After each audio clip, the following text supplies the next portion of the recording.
Okay, so something amazing that just kind of happened. I had something come into my head this morning that I was considering making a video on, going back and forth about it.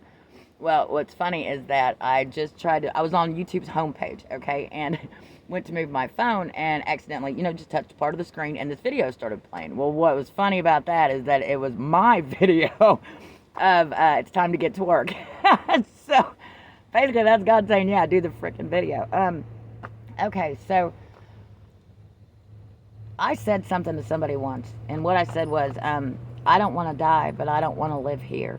I didn't want to live in that existence, if you will. And for some reason, I always thought it was the external world that I was living in, when in fact, it turned out it was the internal world, 44, that I wasn't happy in. And it took me a while to realize that. And this same person has said they're only guilty of surviving. And I can totally understand that. I can totally understand that.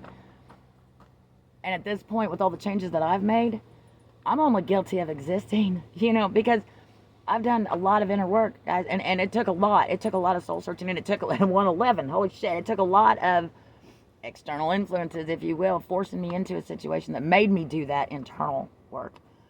Now I'm incredibly happy with myself, and so that's why I can be incredibly happy where I'm at, where I'm existing, my physical existence on this planet. I'm happy within. I'm a good person. And it's interesting about this because my light tends to irritate people's demons. It tends to trigger people's shadows, pisses people off. Only because I exist. Only because of who I'm, what I am. That's not my fault, It's 144. That's right. Well, it is my fault because I've done the inner work. You guys, I just, you can be guilty of surviving or you can be guilty of existing. I don't know. It's like on the end of the same spectrum, if you will. I love you guys. Have a wonderful rest of your day.